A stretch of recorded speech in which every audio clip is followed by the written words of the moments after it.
नमस्कार, जय हिंद, वंदे मातरम। दोस्तों स्वागत है आप सभी का हमारे यूट्यूब चैनल लेट्स क्रैक पे।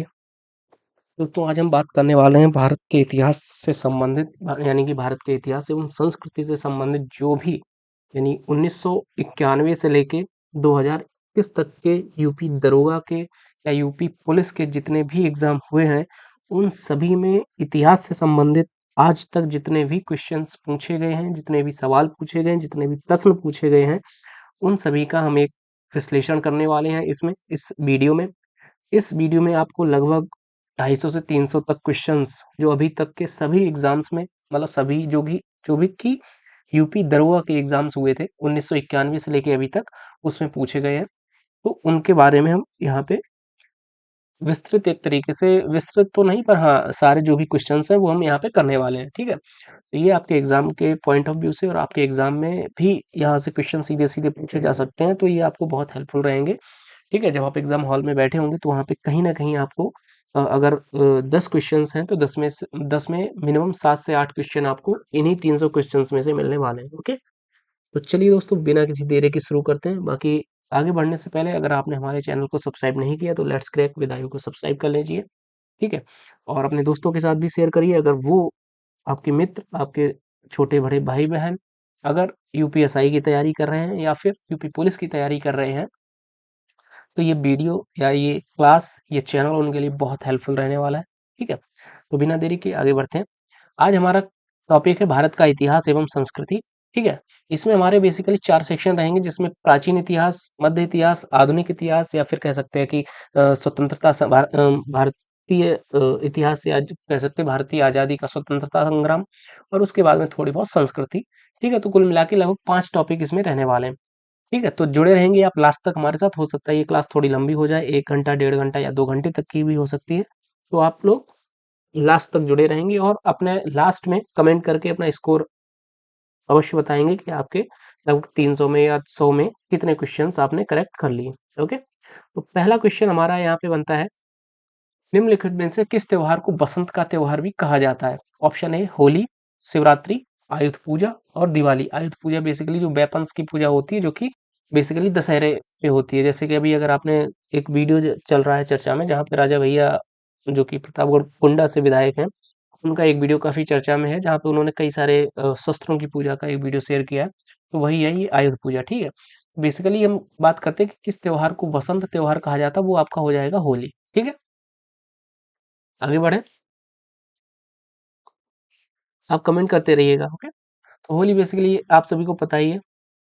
अगला क्वेश्चन आ जाता है हमारा, इस्लाम का पालन करने वाले लोगों द्वारा कितने आस्था के स्तंभ स्वीकार किए गए? यानी कि जो इस्लाम यानी जो मुस्लिम धर्म है एक तरीके से कह सकते हैं कि इस्लाम है उसमें आस्था के कितने स्तंभ स्वीकार किए गए हैं? तो ये बेसिकली 5 स्तंभ हो जाएंगे। अगर हम यहाँ पे इसका एक्सप्लेनेशन पढ़ें तो इस्लाम का पालन करने वाले लोगों द्वारा 5 आस्था स्तंभ स्वीकार किए गए हैं जिसमें कलमा पढ़ना, नमाज अदा करना, रोजा रखना, ज़कात अदा करना और हज करना। ये टोटल 5 इसके कह सकते हैं कि स्तंभ हैं। और इस्लाम की अगर स्थापना की बात की जाए तो मोहम्मद साहब ने 570 से 632 ईस्वी में की थी। ठीक है, और 622 ईस्वी में उन्होंने मक्का की ओर हिजरत की। यहीं से इस्लामी सम्मत का प्रारंभ माना जाता है। पवित्र धर्म ग्रंथ कुरान शरीफ है तथा उपासना स्थल को मस्जिद कहा जाता है। जैसे हिंदू धर्म में मंदिर होता है, मुस्लिमों में मस्जिद होता है और सिख में गिरजा सॉरी गुरुद्वारा होता है और ईसाई धर्म में चर्च या गिरजाघर बोलते हैं उसको। ठीक है, अगले क्वेश्चन पे चलते हैं।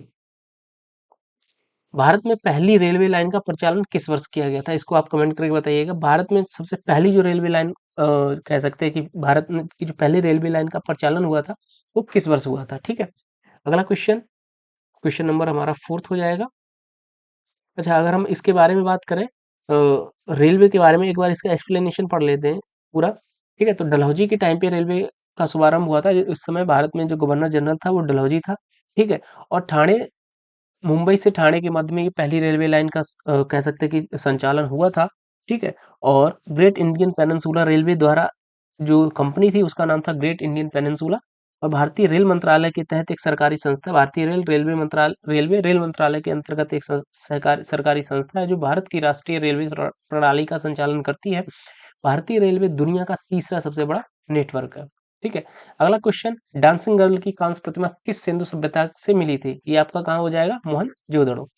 ठीक है, अगले पे चलते हैं। अगला क्वेश्चन आप कमेंट करें। ये जो डांसिंग गर्ल वाला, ये अभी यूपी ट्रिपल एस सी के का जो पैट हुआ था उसमें भी पूछा गया, और कई सारे एग्जाम से। अगर आप, हाँ एक और मैं आपको बताना शायद भूल गया, हालांकि अगर आपने पिछला वीडियो देखा है तो उसमें देख सकते हैं, इसमें जो भी क्वेश्चंस पूछा गया वो किस एग्जाम में पूछा गया, यानी मोस्टली तो सारे यूपीएसआई के ही हैं।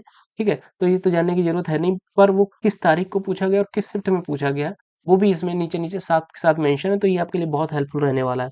ठीक है, अगला क्वेश्चन, मानवता को भारत का सबसे बड़े उपहार दो महाकाव्य। तो महाकाव्य आप सभी को पता है, दो ही महाकाव्य हैं भारत में, रामायण और महाभारत। ठीक है, अगला क्वेश्चन, भीतरी स्तंभ अभिलेख गुप्त साम्राज्य के शासक शासन काल के समय की है, जो कि शासक, यानी भीतरी जो स्तंभ लेख है वो किस कह सकते हैं कि जो सम्राट था उसके उसका है।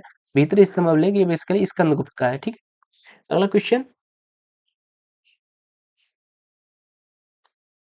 इसके बारे में अगर हम पढ़ें, भीतरी स्तंभ लेख तो गुप्त साम्राज्य के शासनकाल का समय है, जो कि स्कंदगुप्त से संबंधित है। इस स्तंभ का निर्माण स्कंदगुप्त ने करवाया था। इसके शीर्ष पर भगवान विष्णु की मूर्ति अंकित थी, और संस्कृत में एक विस्तृत अभिलेख अंकित है, और इसमें गुप्त वंश की वंशावली तथा पुष्यमित्र तथा हूणों के युद्ध के विषय में विवरण मिलता है। ठीक है, अगला क्वेश्चन,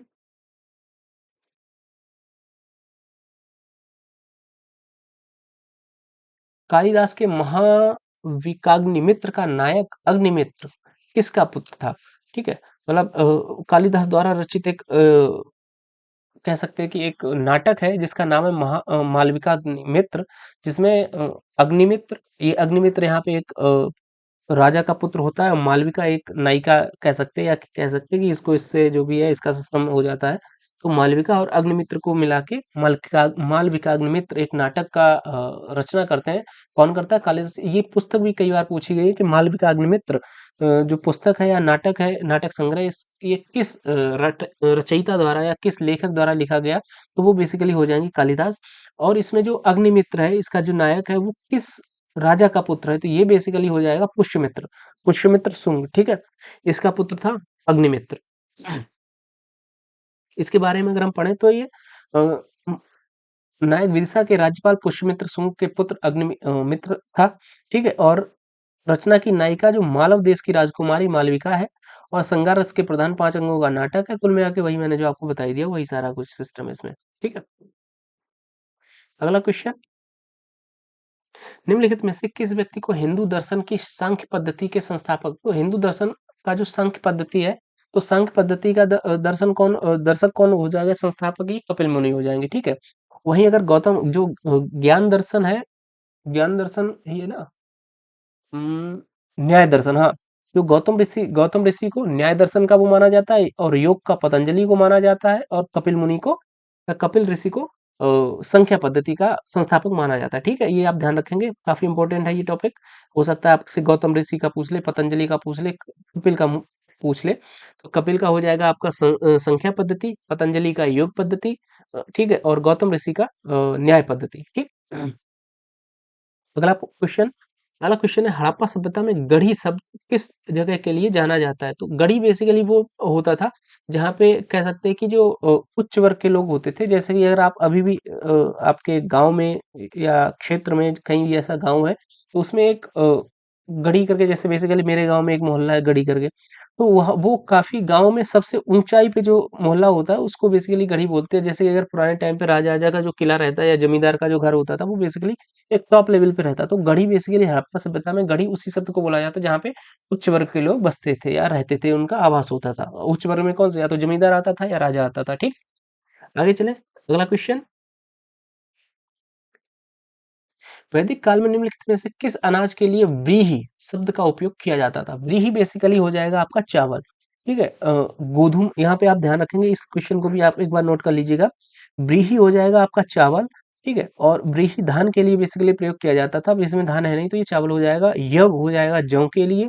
ठीक है, माड़ हो जाएगा उड़द की जो दाल रहती है उसके लिए। मोदक हो जाएगा मूंग की दाल के लिए, तथा गोधूम ये गेहूं के लिए। ये भी काफी इंपॉर्टेंट है कि बताइए, गोधूम या गेहूं का पर्यायवाची, या गोधूम का भी पर्यायवाची समानार्थी, या कह सकते हैं उसका जो अर्थ रहता है उसके बारे में ये आपसे हिंदी में भी पूछा जा सकता है।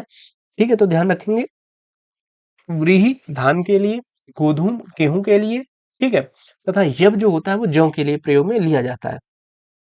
और इन सभी अनाजों का जो वर्णन है वो यजुर्वेद में हमको मिलता है। ओके।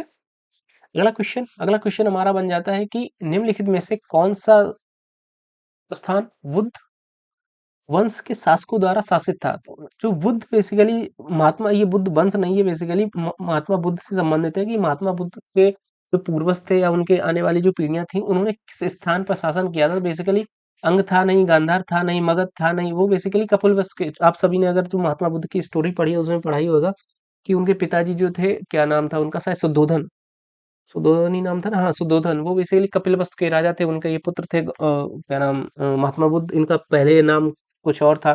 ठीक है। और इसमें शायद दिया भी होगा, गौतम बुद्ध के जन्म 563 ईसा पूर्व कपिलवस्तु के लुम्बिनी नामक स्थान पे हुआ था। इनके पिता शुद्धोधन थे। ठीक है। इनकी माता महामाया कोलिय वंश की राजकुमारी थी। ठीक है। और कोलिय, ये बेसिकली महामाया, ये आज वर्तमान का जो गोंडा वाला एरिया वहाँ की ये थी। ठीक है। और लालन पालन इनकी इनकी जो मौसी थी प्रजापति गौतमी, उन्होंने किया था। और यही प्रजापति गौतमी इनकी पहली महिला जो शिष्या बनी थी वो यही थी। ठीक है। और बचपन में इनका नाम सिद्धार्थ था, आपने वो कहानी पढ़ी होगी। ये इनका एक चचेरा भाई होता है, क्या नाम था उसका, अभी मुझे नाम याद नहीं है। ठीक है। तो वो एक हंस को तीर मार देता है, उसके बाद में ये बचाते हैं, फिर राजा के दरबार में वहां पे जाते हैं, वहां पे बोलते हैं कि मारने वाले से बचाने वाला बड़ा होता है, वो शायद आपने कहानी पढ़ी होगी। ठीक है। उसके बाद में इनके विवाह वगैरह हो जाता है, वो सारी सारी स्टोरी आपने पढ़ी होगी कुल मिला के। तो बेसिकली इसमें एक और इम्पोर्टेंट, इसकी जो इनका जो विवाह हुआ था वो बेसिकली यशोधरा से हुआ था। ठीक है। और राहुल इनके पुत्र का नाम था। ठीक है। राहुल और यशोधरा बेसिकली कालांतर में बौद्ध भिक्षु बन गए थे। कुल मिला के ये सारी स्टोरी थी इनकी। तो कुल मिला के ये जो वर्तमान में कपिलवस्तु है नेपाल में स्थित है। ठीक है। ध्यान रखेंगे इस बात। आगे बात करते हैं, अगला क्वेश्चन, क्वेश्चन नंबर 12 है। सोम ऋग्वैदिक युग के नर देवता के नाम थे। सोम बेसिकली किस देवता को बोला जाता था ऋग्वैदिक काल में? तो ये बेसिकली जो पौधों का देवता होता था उसको सोम बोला जाता था। ऋग्वैदिक लोग प्राकृतिक शक्तियों का मानकीकरण कर उनकी पूजा करते थे। प्रारंभ में आर्यों के मुख्य देवता वरुण थे, लेकिन ऋग्वेद के रचना काल तक इंद्र सर्वप्रथम देवता हो गए थे। ठीक है। ऋग्वेद में 33 देवताओं का उल्लेख है। इस काल में इंद्र को युद्ध का देवता, ध्यान रखेंगे, युद्ध का देवता इंद्र हो जाएंगे। ठीक है। वर्ष, और इंद्र को ही वर्षा का देवता भी बोला जाता। सोम को वनस्पति का देवता बोला जाता था। उषा को प्रगति तथा उत्थान देवता बोला जाता था। अश्विनी को विपत्ति हरण बोला जाता था। पूषण को पशु देवता, मारुत को आंधी तूफान का देवता, विष्णु को विश्व का संरक्षक और पालन करते कर्ता का देवता, तथा धौ को आकाश का देवता, यानी सबसे प्राचीन जो देवता थे वो धौ थे, जो कि आकाश के देवता थे। और रुद्र को संहारक देवता के रूप में जाना जाता था। ये कहाँ तो है, ये ऋग्वेदिक, जो कह सकते हैं ऋग्वेद में इसका वर्णन है। तो आप ध्यान रखेंगे, जो प्रकृति का देवता है वो सोम हो जाएगा, युद्ध का देवता इंद्र हो जाएगा, और सृष्टि का पालनहार संरक्षक विष्णु तथा संहारक तो महादेव है यहाँ पर रुद्र। ठीक है। और सबसे पुराना देवता जो आकाश का देवता था जिसको धव बोला जाता था। ठीक है। आगे हम बात करें, अगला क्वेश्चन, अनिल अनहिलवाड़ किस राजवंश की राजधानी थी? अनहिलवाड़ किस राजवंश की राजधानी थी? ये बेसिकली यहाँ पे कुछ दिए गए, हालांकि मुझे पता नहीं है। आगे देखते हैं इसको। अनिलवाड़ किस राजवंश की राजधानी? यहाँ पे कुछ राजवंशी दी गई, ये बेसिकली सोलंकी राजवंश की राजधानी। ठीक है। ठीक है। वर्तमान में अगर बात की जाए, सोलंकी राजवंश जो गुजरात के क्षेत्र में, मतलब वर्तमान में क्या, तत्कालीन क्षेत्र में, ये गुजरात के क्षेत्र में पाया जाता था। राष्ट्रकूट इनकी राजधानी मानलेखेत थी। ठीक है। मित्राका इनकी राजधानी वल्लभी थी। पाल इनकी राजधानी मुंगेर थी। सोलंकी अहिलवाड़ थी। राष्ट्रकूट बेसिकली वर्तमान में कालांतर में इनका कह सकते हैं कि राष्ट्रकूटों का वो समय के साथ में ये बदलता चला गया, और वर्तमान के जो राठौड़ हैं, ठीक है, यही कालांतर के राष्ट्रकूट थे। ठीक है। और सोलंकी तो सोलंकी है ही। पाल ये जो मुंगेर, जो बिहार वाला एरिया, बिहार के आगे का जो मतलब कि कह सकते हैं कि बंगाल के पाल। ठीक है।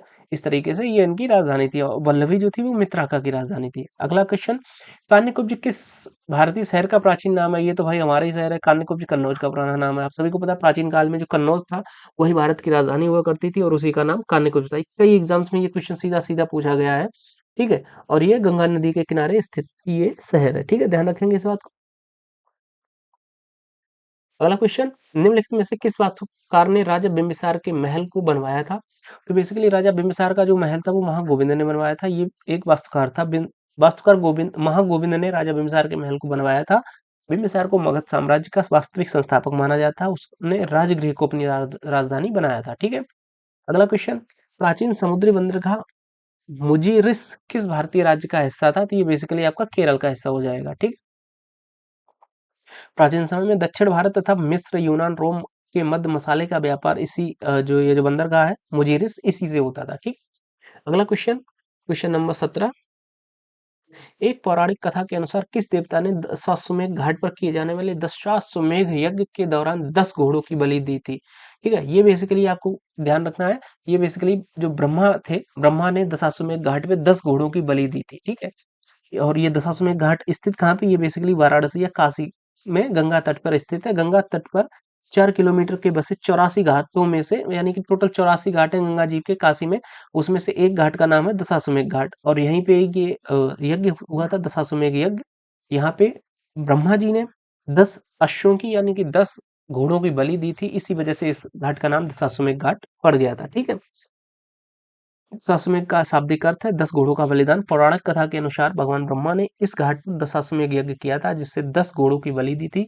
ऐसी मान्यता है कि इस घाट पर डुबकी लगाने से 10 अश्वमेध यज्ञ के बराबर पुण्य की प्राप्ति होती है। ठीक है, ये क्वेश्चन भी कई बार ये पूछा गया यूपीपी कांस्टेबल 2019 में, यूपीएसआई 2021 में, यूपी कांस्टेबल अभी जो हुआ था 62,000, उसमें भी, मतलब कई एग्जाम्स में ये question same to same back to back पूछा गया है, तो आप इसको ध्यान रखेंगे। अगला क्वेश्चन हमारा आ जाता है, मौर्य राजवंश की स्थापना मगध में हुई थी, जो कि वर्तमान में किस जगह पे स्थित? तो बेसिकली आप जो मगध है, मगध तो वर्तमान में बिहार में ही है, सिंपल सी बात है। ठीक है, अगला क्वेश्चन, हिंदू पौराणिक कथा के अनुसार महाकाव्य रामायण में भगवान श्री राम अयोध्या के शासक थे, जो कहाँ की राजधानी थी? बेसिकली अयोध्या थी, कुरु की तो है नहीं, क्योंकि कुरु महाभारत काल में आ जाता है, और ये दिल्ली का जो हस्तिनापुर है, दिल्ली है, वो एरिया हो जाएगा। ठीक है, हस्तिनापुर ये भी बेसिकली वही एक ही सेम है। कलिंग, कलिंग को तो अशोक ने जीता था, जो कि वर्तमान का उड़ीसा का हिस्सा है, तो बचा कौशल। ठीक है, तो ये कौशल की जो राजधानी थी वो अयोध्या थी, और कौशल पूरे एक कह सकते हैं कि देश का नाम, तत्कालीन राज्य का एक नाम था कौशल। ठीक है, तभी राम जी को कौशल मतलब कि कह सकते हैं कि कौशल देश का राजा, बेसिकली दशरथ को बोलते हैं ना कौशल देश का राजा। हालांकि इनकी माता जी, राम जी की माता जी का नाम भी कौशल्या ही था, पर वो देश था वो कौशल देश बोला जाता था तत्कालीन समय में। अगला क्वेश्चन एक बार इसमें देख लेते हैं। पहले अयोध्या कौशल जनपद की राजधानी थी। वर्तमान में प्राचीन मंदिरों में सीधा रसोई, हनुमानगढ़ी और श्री राम जी का जो मंदिर है वो भी अभी यहाँ पे बन चुका है। ठीक। चंद्रगुप्त के पुत्र का नाम बताइए, जिन्होंने 298 से 272 ईसा पूर्व के बीच में शासन किया तथा संपूर्ण भारत में साम्राज्य को बढ़ाया। तो चंद्रगुप्त का पुत्र कौन था? देखिए, सबसे पहले चंद्रगुप्त मौर्य ने अपना कह सकते हैं कि इस्टेब्लिश किया अपना एम्पायर। उसके बाद में उनका पुत्र था बिंदुसार। ठीक है, बिंदुसार को राजा बनाया गया था। उसके बिंदुसार के बाद में अशोक को राजा बनाया गया था। ठीक है, तो बिंदुसार मौर्य वंश के राजा थे। चंद्रगुप्त मौर्य के बाद बिंदुसार को वो मिला। बिंदुसार को अमित्रघात सिंहसेन भी कहा जाता है। उसके एक बिंदु था, मतलब जिस समय ये अपनी माता के गर्भ से, मतलब कह सकते गर्भ में था, तो चाणक्य जी इनको इसकी इनकी माता को कुछ धीमा धीमा सा जहर देते थे। तो वो जहर का एक दाग कह सकते हैं कि इसके गले पे जने फेस पे कहीं पे लग गया था। इस वजह से इसका नाम ही बिंदुसार हो गया था। ठीक है, वो जो इसका दाग था वो जहर का दाग था। बिंदुसार मौर्य शासक अशोक के पिता, अशोक आप सभी को पता है, अशोक के जो पिता थे वो बिंदुसार थे। ठीक है, इनकी मृत्यु 272 ईसा पूर्व, लगभग 268 ईसा पूर्व की तरफ भी कई लोग बताते हैं। यहाँ पे जो जब भी था वो हो गई थी। और बिंदुसार को पिता का पुत्र और पुत्र का पिता कहते हैं, यानी कि बिंदुसार ने अपने जीवन में कोई ऐसा कार्य नहीं किया था जिसकी वजह से इनको जाना जाए। इनको बस इसीलिए जाना जाता है कि ये एक महान पिता, चूंकि इनका जो पिता था वो था चंद्रगुप्त, वो एक महान व्यक्ति था। तो ये एक महान पिता का पुत्र का महान पुत्र का पिता, चूंकि इसके पुत्र का नाम अशोक था, तो वो भी काफी महान था। ठीक है, तो बिंदुसार महान पिता का पुत्र तथा महान पुत्र का पिता, इसको बोला जाता है। ठीक है, ध्यान रखेंगे, काफी इंपॉर्टेंट हो जाता है। सेम टू सेम ऐसी कोट आपके सामने आ सकती है कि किस राजा को महान पुत्र का पिता तथा महान पिता का पुत्र बोला जाता है। ठीक। वैदिक सभ्यता किस नदी के तट पर विकसित हुई थी? वैदिक सभ्यता आप सभी को पता ही है, किस बताइएगा आप, अच्छा आप कमेंट करके बताइएगा, जो वैदिक सभ्यता है वो किस नदी के तट पर विकसित हुई थी? ठीक है, अगला क्वेश्चन, भारत में के पहले कवि, हाँ ध्यान रखिएगा, इसमें अगर गंगा जी आ जाती ना तो फिर बहुत सारे बच्चे कंफ्यूज हो जाएंगे। हालांकि इस क्वेश्चन में गंगा नहीं थी। वैदिक सभ्यता बेसिकली सरस्वती नदी के तट पे एक कह सकते कि विकसित हुई थी। हालांकि वर्तमान में सरस्वती नदी लुप्त प्राय हो चुकी है, और इसका कहीं भी कोई भी स्थान हमको नहीं मिलता है। भारत के पहले कवि के रूप में किसे श्रद्धेय माना जाता है? तो सबसे पहला कवि आपका हो जाएगा महर्षि वाल्मीकि, भारत के सबसे पहले कवि। ठीक, और इन्होंने जो रचना की थी, रामायण की रचना की थी। अगला क्वेश्चन, गमछा नामक संगठन, सॉरी, आई एम सॉरी, गच्छा नामक संगठन निम्नलिखित में से किस धर्म से संबंधित? तो गच्छा यह है, ये जैन धर्म से संबंधित हो जाएगा। गच्छा नामक संगठन जैन धर्म से संबंधित है। गच्छा जिसे वैकल्पिक रूप से गच्छ कहा जाता है, जैन धर्म के मूर्ति पूजक श्वेतांबर संप्रदाय के अनुयायी थे। इस शब्द का प्रयोग दिगंबर संप्रदाय में भी किया जाता है। जैन धर्म के 84 गच्छों की संख्या का जिक्र मिलता है। गच्छा का शाब्दिक अर्थ है जो एक साथ यात्रा करते हैं, ठीक है, यानी कि जो ग्रुप में यात्रा करते हैं उनको गच्छा बोला जाता है। अगला क्वेश्चन हमारा बन जाएगा क्वेश्चन नंबर 24।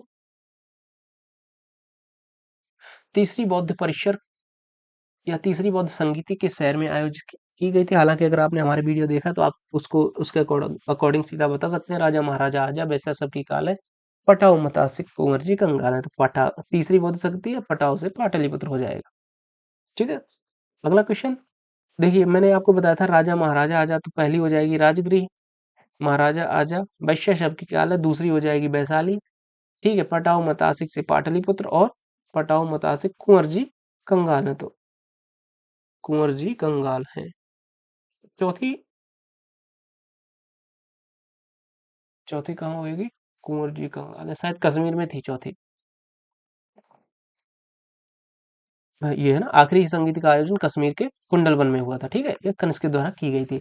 अगला क्वेश्चन, मौर्य राजवंश का अंतिम शासक कौन था? तो ये आपका बृहद्रथ हो जाएगा, मौर्य राजवंश का अंतिम शासक। ठीक है, इसकी हत्या इसके सेनापति पुष्यमित्र शुंग ने कर दी थी, मैंने आपको बताया था। और इसी पुष्यमित्र शुंग का एक पुत्र था, वो अग्निमित्र। तो इसी का महाकवि कालिदास ने मालविकाग्निमित्र इसका वो रचना कर दी थी। कुल मिला के मौर्य वंश का अंतिम शासक बृहद्रथ था। इसकी हत्या इसका जो सेनापति था पुष्यमित्र शुंग, उसने कर दी थी। ठीक है, अगला क्वेश्चन, प्राचीन भारत में जमदग्नि ऋषि का आश्रम जमालिया में था, जो वर्तमान उत्तर प्रदेश के किस जिले में स्थित? काफी ज्यादा इंपॉर्टेंट हो जाएगा कि जमदग्नि ऋषि का आश्रम वर्तमान में उत्तर प्रदेश के किस जिले में? तो आपका गाजीपुर डिस्ट्रिक्ट हो जाएगा। ठीक है, और एक बार और गाजीपुर में लॉर्ड कॉर्नवालिस का भी मकबरा स्थित है। ठीक है, लॉर्ड कॉर्नवालिस भारत का एकमात्र ऐसा वायसराय था जिसकी मृत्यु भारत में हुई थी, और फिर उसको यहीं पे दफना भी दिया गया था। ठीक है, और गाजीपुर किस किस के लिए फेमस है, ये आप कमेंट करके बताइएगा। क्या गाजीपुर में अफीम कारखाना है? कमेंट करके आप बताएंगे। ठीक, अगला क्वेश्चन, पाल राजवंश के सर्वप्रथम राजा कौन थे? ठीक है, यानी कुल मिला के पाल राजवंश का कह सकते हैं कि स्टेबलाइज जिसने किया था, ठीक है, या स्थापना किसने की थी, वो बेसिकली आपके गोपाल हो जाएंगे। ध्यान रखेंगे इस बात को। पाल राजवंश की स्थापना गोपाल ने की थी। इनकी राजधानी मुंगेर थी, और इस वंश का सबसे सबसे महान शासक धर्मपाल था। ठीक है, जिसने विक्रमशिला विश्वविद्यालय की स्थापना करवाई थी।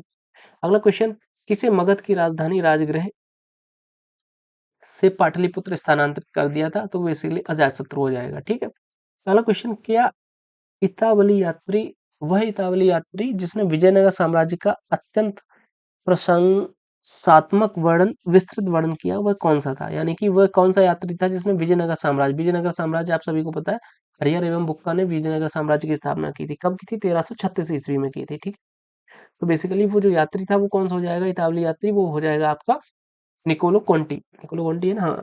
इतावली यात्री निकोलो कॉन्टी ने विजयनगर साम्राज्य का काफी विस्तृत वर्णन किया है, और संगम वंश के महान शासक देवराय प्रथम के शासनकाल में ये भारत में आया था। यूपी कॉन्स्टेबल 2013 में ये पूछा गया। हर्षवर्धन की राजधानी आप सभी को पता है, कन्नौज पे शासन किया, तो कन्नौज इनकी राजधानी हो जाएगी। और यहीं से इन्होंने इनके बारे में कहा जाता है, ये प्रयाग में ही शायद हर 6 वर्ष में अपना पूरा सारा कुछ दान कर दिया करते थे। ठीक है, एक बार इनके बारे में पढ़ लेते हैं, इनकी डिटेल में क्या दे रखा है। हर्षवर्धन 606 से 647 ईसा पूर्व पुष्यभूति वंश का प्रतापी शासक था। हर्षवर्धन को अपने राज्य के साथ साथ अपनी बहन के राज्य का शासनकाल भी देखना था, इसलिए इसने अपनी राजधानी थानेश्वर ये हरियाणा में है। ठीक है, थानेश्वर से कन्नौज ले आए। हर्ष ने उत्तरी भारत में पंजाब, कन्नौज, बंगाल, उड़ीसा तथा मिथिला को जीत लिया। पश्चिमी भारत में बल्लभी शासक ध्रुवसेन को पराजित किया। इसने अपनी पुत्री का विवाह कर दिया।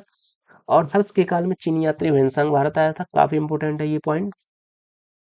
ठीक है, ध्यान रखेंगे, हर्ष के शासनकाल में ह्वेनसांग भारत आया था।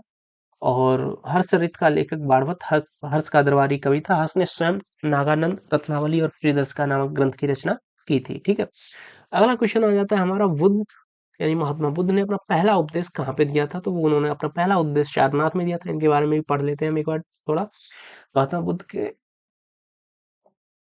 गौतम बुद्ध का जन्म कपिलवस्तु ये सबको पता ही है, ठीक। 19 वर्ष की अवस्था में इन्होंने गृह त्याग कर दिया था, ठीक है। उसके बाद में बौद्ध धर्म में महाभिनिष्पक के नाम से जाना जाता। 35 वर्ष की आयु में इनको बट वृक्ष के नीचे निरंजना नदी के तट पे वैशाख पूर्णिमा के दिन इनको ज्ञान प्राप्ति हो गई थी। ज्ञान प्राप्ति के बाद ये बुद्ध कहलाए। बुद्ध ने अपना प्रथम उपदेश सारनाथ ऋषिपतनम में दिया था, जिसे बौद्ध धर्म में धर्म चक्र प्रवर्तन कहा जाता है। बुद्ध ने सर्वाधिक उपदेश कौशल देश की राजधानी श्रावस्ती में दिए थे, ठीक है। ये श्रावस्ती मतलब समय के साथ में ये बदल गई थी। हालांकि पहले कौशल देश की राजधानी कौन सी थी? अयोध्या, ठीक है। श्रावस्ती। और इन्होंने अपने उपदेश जनसाधारण की भाषा जो थी पाली में दिए थे। काफी इंपॉर्टेंट है। क्वेश्चन सीधा सीधा आता है कि बौद्ध धर्म की भाषा कौन सी है, तो बौद्ध धर्म की भाषा आपकी पाली हो जाएगी। और जैन धर्म की भाषा की अगर बात की जाए तो जैन धर्म की भाषा प्राकृत हो जाएगी, ठीक है। जैन धर्म क्यों डेवलप नहीं कर पाए? क्योंकि अब जैसे वर्तमान में ही आप देखेंगे भारत की मोस्टली जो लोग हैं वो हिंदी बोलते हैं, ठीक है। वहीं पे अगर कोई भी जैसे सपोज कोई भी पार्टी है उसमें सभी लोग अगर अंग्रेजी भाषा का इस्तेमाल करें, या हम कह रहे हैं जर्मन भाषा का इस्तेमाल करके करें भारत में, और उसके बाद में वो जर्मन भाषा में ही आपस में बात करें, उसके बाद वो सोचे कि हम भारत में कोई भी इलेक्शन जीत लें, तो वो नहीं जीत पाएंगे। क्यों? क्योंकि आम लोग जो आम जनमानस की भाषा वो जर्मन है ही नहीं। आम जनमानस की जो भाषा है वो हिंदी है। तो वहीं पे अगर कोई व्यक्ति हिंदी में भाषण देगा तो लोगों को अच्छे तरीके से समझ में आ पाएगा। यही कारण है कि बौद्ध धर्म की जो भाषा थी वो पाली थी, और वो आम जनमानस की भाषा थी। और वहीं अगर जैन धर्म की बात की जाए तो जैन धर्म की जो भाषा थी वो प्राकृत थी, जो कि आम जनमानस की भाषा नहीं थी, ठीक है। इसी वजह से जैन धर्म इतना ज्यादा विकास नहीं कर पाया। अगला क्वेश्चन, जैन धर्म के 23वें तीर्थंकर कौन थे? पार्श्वनाथ थे। आप सभी को बताइए, इसमें कुछ बताने वाली बात है नहीं, ठीक है। अगला क्वेश्चन, मगध सम्राट मगध साम्राज्य का अंतिम शासक कौन था? तो मगध साम्राज्य का अंतिम शासक काला अशोक था, ठीक है।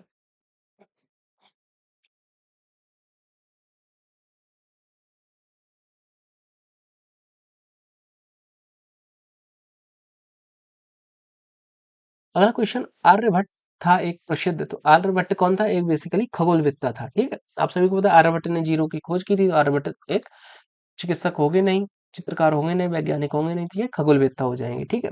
अगला क्वेश्चन, सांची स्तूप का निर्माण किसने कराया था? तो सांची स्तूप का निर्माण आप बताइएगा किसने करवाया था? बेसिकली सांची स्तूप का निर्माण बेसिकली बिंदुसार होंगे नहीं, कौटिल्य होंगे नहीं। अब बताइए अशोक है या चंद्रगुप्त मौर्य है? कमेंट करके बताइएगा आप।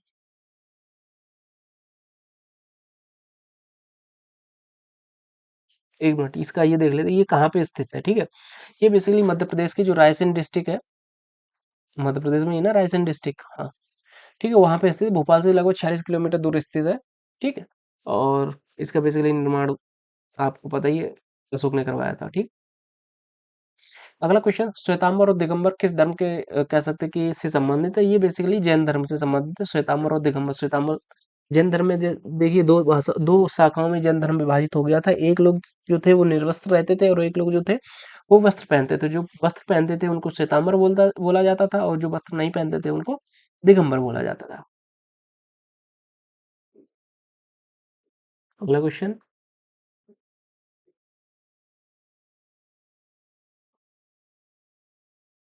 एक मिनट इसके बारे में थोड़ा पढ़ लेते हैं।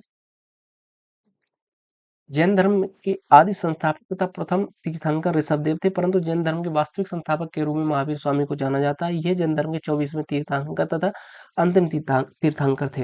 इनका जन्म 540 ईसा पूर्व वैशाली वैशाली के निकट कुंडल ग्राम में हुआ था। इनके पिता इनके पिता सिद्धार्थ थे, जो कि जात्रक कुल के प्रमुख सदस्य, यानी कह सकते हैं ये भी एक राजा थे, ठीक। और इनके माताजी के बारे में अगर बात की जाए तो इनकी माताजी का नाम, ये लिच्छवी राजवंश की कन्या थी, और इनकी लिच्छवी राजवंश का एक राजा था चेटक, उसकी ये बहन थी इनकी माता त्रिशला, ठीक है। और इनकी पत्नी का नाम ध्यान रखिएगा, जो महावीर स्वामी की पत्नी है वो यशोदा है, और महात्मा बुद्ध की जो पत्नी है वो यशोधरा है, ठीक है। और इनकी पुत्री का नाम अड़ोज्या था, और वहीं पे अगर महात्मा बुद्ध के पुत्र का नाम पूछे तो वो राहुल था, ठीक है। अगला क्वेश्चन, सॉरी, आगे चलते हैं। तो 30 वर्ष की अवस्था में महावीर स्वामी ने संन्यास ग्रहण कर लिया था। 12 साल इन्होंने कोचिंग की भाई, उसके बाद में इनका यूपीएससी निकल गया, ठीक है। और जाम्बिक ग्राम के समीप रुचपालका नदी के तट पर एक शाल वृक्ष के नीचे इनको ज्ञान की प्राप्ति हुई। ज्ञान सॉरी, ज्ञान प्राप्ति के बाद में ये इन्होंने अपना पहला उपदेश राजगृह में दिया था। वहीं पे अगर महात्मा बुद्ध की बात की जाए, उन्होंने पहला उपदेश सारनाथ में दिया था और महावीर स्वामी ने अपना पहला उपदेश राजगृह में दिया था। ठीक है, 30 वर्ष तक जैन मत का प्रचार करने के पश्चात 72 वर्ष की अवस्था में राजगृह के समीप पावा में इनकी मृत्यु हो गई थी। इनकी मृत्यु के पश्चात आर्य शुद्धर्मा जैन धर्म का प्रथम कह सकते हैं कि मुख्य उपदेशक बना और लगभग 300 ईसा पूर्व मगध में 12 वर्षों का भीषण अकाल पड़ा था, जिसके कारण इसमें दो इनके शिष्य थे, भद्रबाहु और स्थूलबाहु शायद था। ठीक है, तो जो भद्रबाहु था वो अपने सभी शिष्यों को लेके कर्नाटक चला गया। कर्नाटक के जो श्रवणबेलगोला में, जहाँ पे बाद में जो मशहूर अपना फेमस जो किंग था चंद्रगुप्त मौर्य, वहां पे उनके साथ में चला गया था। ठीक है, तो भद्रबाहु अपने शिष्यों के साथ में कर्नाटक चले गए थे, किंतु जो स्थूलबाहु था वो मगध में ही रुका रहा। उसका कहना ये था कि चूंकि हम पैदा यहाँ पे हुए, सब कुछ यहाँ पे किया, हमको संरक्षण मगध ने दिया। आज जब मगध पे भीषण अकाल पड़ा और ये अकाल 12 वर्षों तक चला था, इसका कहना ये था आज जब मगध को सबसे ज्यादा हमारी आवश्यकता है, हम लोगों के सुख दुख में हमको साथ में रहना चाहिए, तो स्थूल बाहु जो था या स्थूल भद्र जो था वो नहीं गया था, वो वहीं पे मगध में ही रहा था अपने लोगों के बीच में। तो भद्रबाहु बाद में 12 वर्ष बाद जब कह सकते हैं कि अकाल समाप्त हो गया, तो भद्रबाहु वापस आ गया था। तो वहीं पे जब वो वापस आए, तब स्थूलभद्र का जो समर्थन वाला जो ग्रुप था जो कि यहीं पे रह गया था, वो और भद्रबाहु के समर्थन वाले ये आपस में लड़ गए। तो स्थूलबाहु ये कह रहा था कि तुम तो भाग गए थे मतलब परिस्थितियों में यहाँ के लोगों को छोड़ के, तो अब आपका यहाँ पे कोई काम नहीं, आप वापस जाओ। ठीक है, तो इस तरीके से इनमें आपस में कॉन्फ्लिक्ट क्रिएट हो गया और उसके बाद में वहीं से जैन धर्म जो था वो दो भागों में टूट गया था। एक श्वेतांबर बन गए तथा एक दिगंबर बन गए। ठीक है, स्थूलभद्र का जो नेतृत्व था वो श्वेतांबर था और वहीं भद्रबाहु का जो नेतृत्व था वो दिगंबर कहलाया। यानी भद्रबाहु नीचे चले गए थे, नीचे यानी कर्नाटक में, कर्नाटक के श्रवणबेलगोला में। ठीक है, तो भद्रबाहु जो थे वो दिगंबर बन गए थे और जो स्थूलबाहु थे यानी जो मगध में ही रह गए थे वो श्वेतांबर बन गए थे। ठीक है, ध्यान रखेंगे क्वेश्चन सीधा सीधा इस तरीके से बन सकता है कि बताइए निम्न में से जो श्वेतांबर है वो किसके समर्थक है या दिगंबर है वो किसके समर्थक है, भद्रबाहु के या स्थूलबाहु के, या स्थूलबाहु के जो समर्थक है वो श्वेतांबर है या दिगंबर। ठीक है, अगला क्वेश्चन। हालांकि वैसे इन क्वेश्चन में मुझे एक्सप्लेन नहीं करना चाहिए, पर फिर भी मैं आपको साथ के साथ करवाता जा रहा हूँ थोड़ा बहुत जो भी मुझे लग रहा है इम्पोर्टेंट है। ठीक है, जातक कथा संबंधित है, तो जातक कथाएं बेसिकली गौतम बुद्ध से संबंधित है। किस सिख गुरु ने सिख विवाह समारोह की शुरुआत आनंद कारज के नाम से की थी? ये बेसिकली हो जाएंगे गुरु अमरदास। और गुरु रामदास जी को अकबर ने जमीन दी थी। ठीक है, आप सभी को पता है जहाँ पे वर्तमान में जो हमारा वो है गोल्डन टेम्पल, उस जगह को गुरु रामदास जी को अकबर ने दिया था। ठीक है, अगला क्वेश्चन।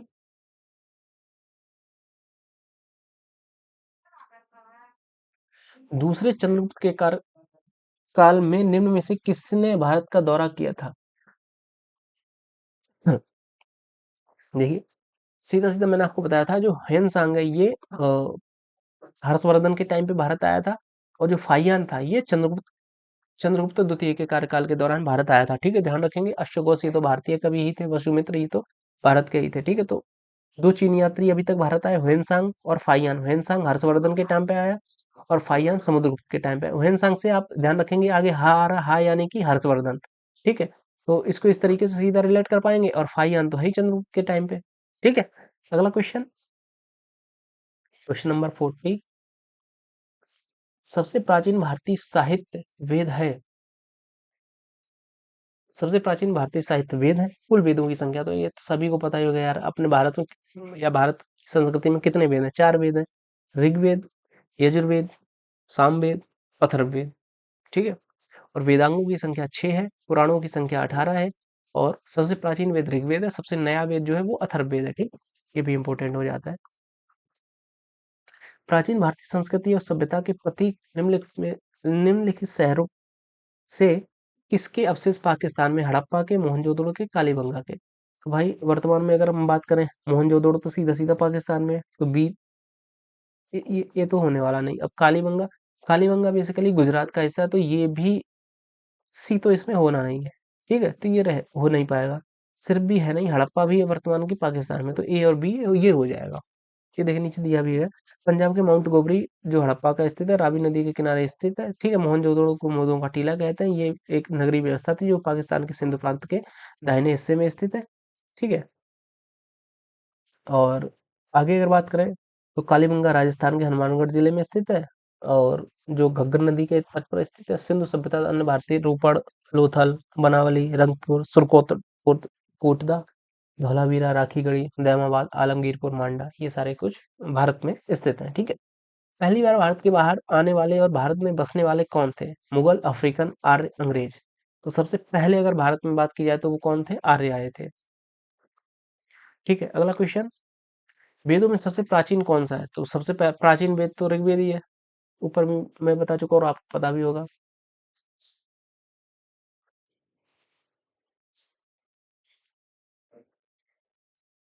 बुद्ध के जीवन की घटनाओं तथा उनसे संबंधित वो आप मिलान करिए। देखिए, बुद्ध ने पहला उपदेश कहाँ दिया था? सारनाथ में, ठीक है।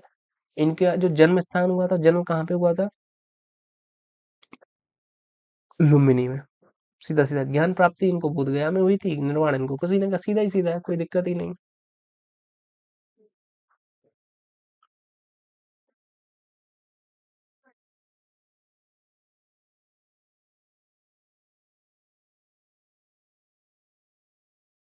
अगला क्वेश्चन, सत्यमेव जयते कहाँ से लिया गया? ये काफी इंपॉर्टेंट है। सत्यमेव जयते भारत का ध्येय वाक्य है, ठीक है। और ये मुंडकोपनिषद से लिया गया, जो कि आनंद मठ नामक एक पुस्तक है। किसने लिखी है? बंकिम चंद्र चटर्जी ने लिखी है, ठीक है। उसी में ये है, मुंडकोपनिषद नामक एक, कह सकते हैं कि एक उपनिषद है। और अ, हम्म, उससे ये लिया गया सत्यमेव जयते, ठीक है, ध्यान रखेंगे। और भारत के राष्ट्रीय प्रतीक को सारनाथ वाराणसी के जो अशोक स्तंभ है उससे लिया गया था। अगला आगे चलते हैं कि सबसे पुराना हिंदू महाकाव्य कौन सा है? रामायण, महाभारत, महाभारत, अष्टाध्यायी। तो आप सभी को पता है कि अगर देखिए, पहली तो बात, दो ही महाकाव्य हैं, ये तो है नहीं। रामायण है और महाभारत है। अब महाभारत तो बाद में आया था, महाभारत तो द्वापर युग में आया, और रामायण त्रेता युग में। त्रेता युग पहले आया था, जो कि राम जी से संबंधित है। कृष्ण जी तो बाद में आए थे। तो रामायण सबसे पहला महाकाव्य हो जाएगा, सिंपल सी बात। अगला क्वेश्चन, भारत में मूर्ति पूजा प्रारंभ होने के लगभग कब से संकेत मिलते हैं? तो ये बेसिकली जब आर्य भारत में आए थे उसके बाद से ये मूर्ति पूजा स्टार्ट हुई थी, ठीक है। निम्नलिखित में से उपनिषद किसकी व्याख्या करता है? आर्यों के दर्शन और सिद्धांतों की, आर्यों के कानून व्यवस्था की। उपनिषद जो थे वो बेसिकली जो आर्यों के जो दर्शन और सिद्धांत थे उसकी व्याख्या करता है उपनिषद, ठीक है। और उपनिषद का अर्थ होता है बेसिकली किसी बड़े के पास में बैठ के ज्ञान प्राप्त करना। इसको उपनिषद का कह सकते हैं कि एक अर्थ बोला गया। अभी जो हाल ही में शायद पैट हुआ था, उसमें सीधा सीधा क्वेश्चन आया था कि निम्न में से उपनिषद का अर्थ क्या है? तो वो हो जाएगा, एक होता है कि गुरु के समीप बैठ के ज्ञान प्राप्त करना, एक होता है जंगल में बैठ के ज्ञान प्राप्त करना। ऐसा कुछ उसमें ऑप्शन दे रखे थे, ठीक है। तो इसका ऑप्शन हो जाएगा, गुरु के समीप बैठ के ज्ञान अर्जित करना, ये उपनिषद होता है, ठीक जी। आगे हम बात करते हैं 49 क्वेश्चन, कौन सी सामाजिक व्यवस्था केवल ऋग्वैदिक काल का प्रतीक है? ऋग्वैदिक काल का प्रतीक प्रथा प्रथा, दहेज प्रथा, सती प्रथा, बाल विवाह। तो बेसिकली जो ऋग्वैदिक काल का प्रतीक है, निम्नलिखित में से दहेज प्रथा ऋग्वैदिक काल का प्रतीक है। इस काल में विवाह के समय लड़की पक्ष द्वारा लड़के पक्ष को उपहार स्वरूप कुछ वस्तु दी जाती थी, जो कालांतर में दहेज नाम से विख्यात हो गई।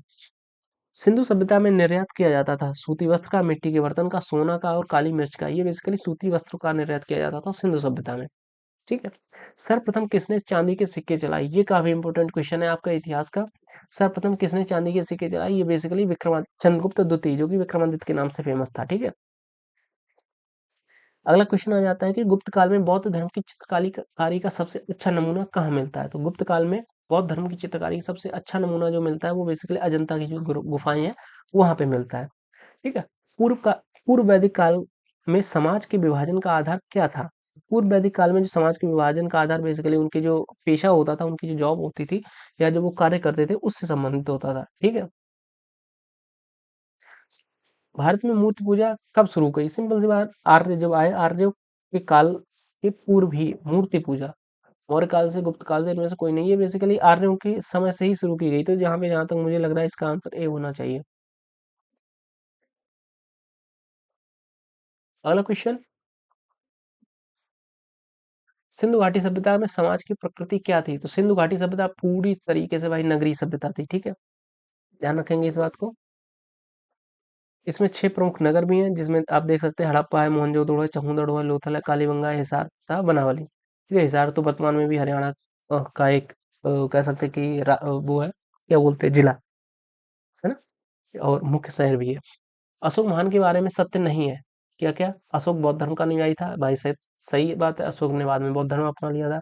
बौद्ध धर्म का प्रचार विदेशों में किया, सही बात है। सोने की मूर्ति लगाकर मुद्रा बनवाया, नहीं, बिल्कुल ये गलत बात है। अगर इसके अभिलेखों की भाषा हिंदी थी, नहीं आ रही, ये भी गलत है।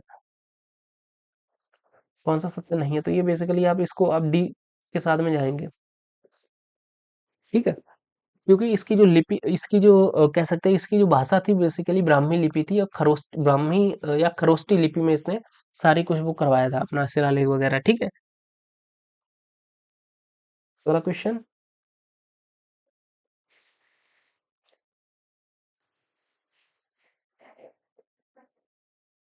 वैदिक काल में स्त्रियों की स्थिति कैसी थी? तो वैदिक काल में भाई जो स्त्रियों थी उनकी जो पोजीशन थी बहुत हायर लेवल की थी, ठीक है? ये तो समय के साथ में इसमें गिरावट आती चली गई और हालांकि अब फिर से एक अच्छा सिनेरियो बन रहा है, लेकिन हाँ, मुगल इरा आते आते स्त्रियों की जो स्थिति बहुत ज्यादा खराब हो गई थी, ठीक है?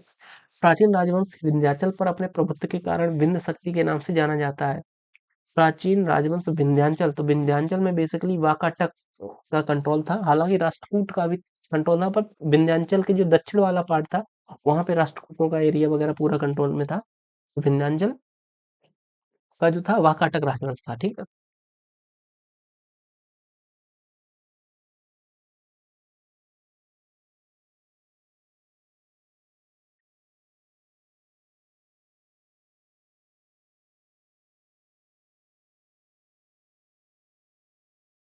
अगला क्वेश्चन, कौन सा राजा चोल राजवंश से संबंधित नहीं है? विजयमन, अनंत वर्मन, परांतक प्रथम। परांतक प्रथम तो है भाई, सिंपल सी बात, आदित्य प्रथम भी है, ठीक है? अब इन दो में देख लो, विजयनल भी है, अनंत वर्मन नहीं है। ये बेसिकली बर्मन, सिंपल से बर्मन नहीं लगा।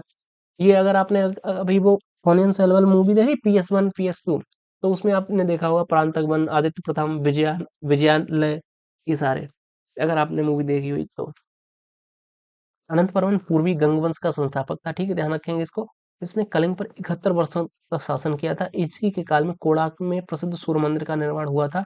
विजयालय, परांतक वन तथा आदित्य प्रथम वन या चोल राजवंश के ये प्रमुख शासक हैं, ठीक है, ध्यान रखेंगे इस बात को। अगला क्वेश्चन, चार वेदों में प्रथम वेद तो ऋग्वेद पहला वेद हो जाएगा, ठीक है? और अगर सिंपल सा आता है, वेद त्रयी किसको कहते हैं? मतलब कि तीन वेदों का ग्रुप, तो युग में सॉरी, ऋग्वेद, यजुर्वेद और सामवेद, इन तीन वेदों को वेद त्रयी बोलेंगे और इसमें अथर्ववेद को नहीं रखेंगे, ठीक है, ध्यान रखेंगे, क्योंकि अथर्ववेद सबसे नया वेद है। और वेद त्रयी जो है उनकी रचना की अगर बात की जाए तो वो ब्रह्मा जी हो जाएंगे, और अगर चौथे वेद की बात की जाए अथर्ववेद की, तो अथर्ववेद के रचयिता, अभी मेरे माइंड से स्लिप हो रहा है यार, अथर्ववेद, अथर्ववेद, गूगल करके आप लोग कमेंट करिएगा अथर्ववेद के रचयिता कौन है, ठीक है? अगला क्वेश्चन, बुंदेलखंड पर निम्नलिखित में से किस राजपूत राजवंश ने शासन किया? तो बुंदेलखंड पे बेसिकली चंदेल राजवंश ने शासन किया, ठीक है? राठौड़, राठौड़ बेसिकली अगर हम बात करें, कन्नौज, कन्नौज पे राठौड़ों ने शासन किया, काशी पे राठौड़ों ने शासन किया, ठीक है? और कालांतर में राष्ट्र जो था, यानी कि जो दक्षिण भारत का कह सकते हैं, वर्तमान का जो महाराष्ट्र वाला एरिया है उसमें राठौड़ों का शासन था। और वर्तमान में अगर बात करें राजस्थान में जो जोधपुर है, जैसलमेर, सॉरी, जोधपुर और मारवाड़, वो राठौड़ों की काफी फेमस रियासतें रही हैं। वहीं अगर चौहानों की बात की जाए तो अजमेर चौहानों की रियासत रही है, दिल्ली चौहानों की एक गढ़ रहा है, ठीक है? और उत्तर प्रदेश में अगर बात की जाए, जैसे कि राठौड़ों ने कन्नौज पे, तो चौहानों का मैनपुरी जो जिला है वो चौहानों का एक गढ़ रहा है। वहीं अगर जो राठौड़ और गढ़वाल गढ़वाल है, ये भी बेसिकली, ये गढ़वाल अगर बात करें तो गढ़वाल ये पहाड़ी हो जाएंगे, वहीं है पर गढ़वाल की बात करते हैं, गढ़ इसमें लगा हो जाता है, तो ये राठौड़ का ही एक परिवर्तित रूप हो जाएगा गढ़वाल, ठीक है? वहीं अगर चंदेल वंश की बात की जाए, ये बुंदेलखंड में शासन किया, चंदेलों की ही बेटी थी, कौन सी वो, दुर्गा दुर्गावती चंदेल, गोंडवाने की जो रानी थी, ठीक है? बुंदेलखंड पर चंदेल वंश ने शासन किया। इस वंश की स्थापना नन्नुक ने 831 ईस्वी में की थी। इस साम्राज्य का उत्तर में यमुना नदी से लेकर ठीक है, मध्य प्रदेश, मध्य भारत यानी कि जो सागर डिस्ट्रिक्ट है वो पूरा इसमें आ जाता है तक, और धसान नदी में विंध्य पहाड़ियों तक फैला था। सन 1203 ईस्वी में कुतुबुद्दीन ऐबक ने चंदेल वंश के अंतिम शासक परमार्दी वंश को पराजित कर कालिंजर पर अपना अधिकार कर लिया था, और अंततः 1205 में चंदेल राज्य दिल्ली में मिला दिया गया था। ठीक है।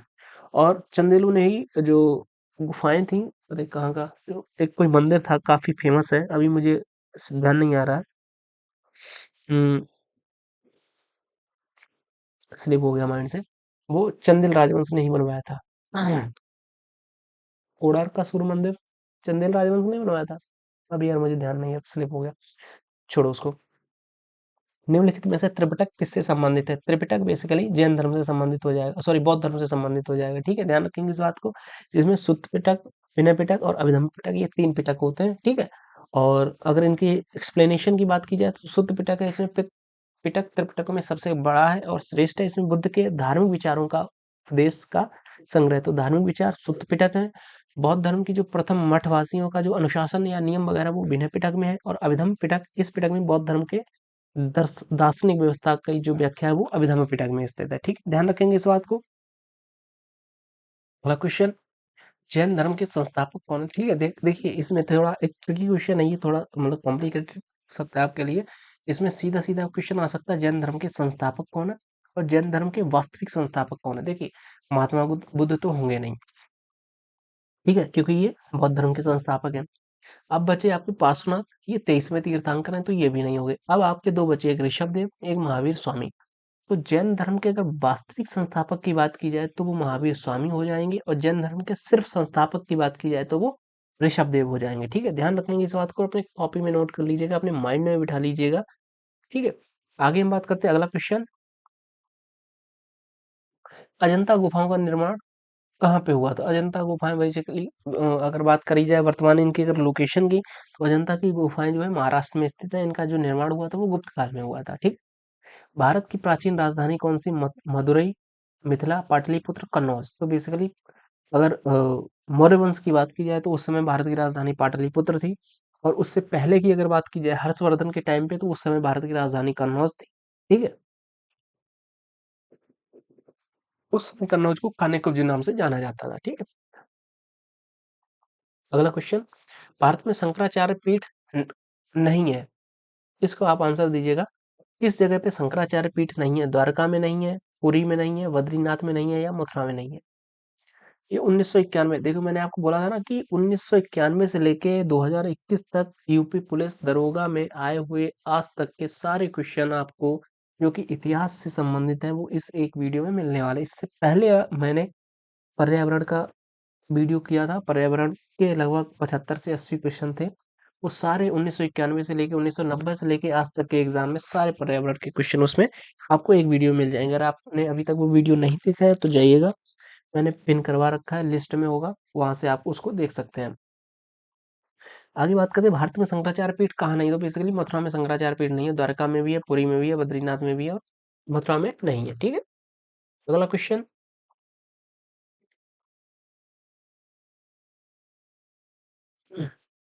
गायत्री मंत्र का वर्णन मिलता है बेसिकली ऋग्वेद में, अथर्ववेद में, सामवेद में या यजुर्वेद में? ये बेसिकली ऋग्वेद में मिलता है, ये भी 1991 का क्वेश्चन है। प्रसिद्ध ग्रंथ रामायण के इतिहासकार कौन? रामायण के रचयिता कौन है? तो रामायण के रचयिता देखो, वेद व्यास ने तो महाभारत लिखी है, वाल्मीकि जी ने वाल्मीकि जी ने रामायण लिखी है, तुलसीदास जी ने रामचरितमानस लिखी है, तो ये वाल्मीकि जी हो जाएंगे। ठीक, कौटिल्य के अर्थशास्त्र मौर्य प्रणाली के किस क्षेत्र का वर्णन करता है? अर्थशास्त्र का, विदेश नीति का, प्रशासन का, वाणिज्य का? तो अर्थशास्त्र जो है, अर्थशास्त्र किसका वर्णन करेगा? विदेश नीति का तो करेगा नहीं, वाणिज्य यानी कि पैसे के लेन देन का करेगा नहीं, प्रशासन का कर सकता है या अर्थशास्त्र का कर सकता है? अर्थशास्त्र। यार इसने तो मुझे भी कंफ्यूज कर दिया, ये जहां तक काम, मैं तो इसमें अर्थशास्त्र के साथ जाऊंगा, एक बार आंसर देख लेते हैं।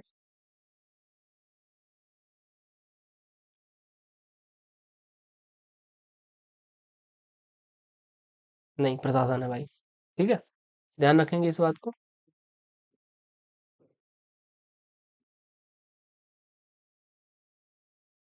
कौटिल्य का जो अर्थशास्त्र है वो बेसिकली जो मौर्य काल में जो प्रशासनिक व्यवस्था थी उसके बारे में वर्णन करता है, कौटिल्य का शास्त्र। ठीक, आगे बात करते हैं, अगले क्वेश्चन,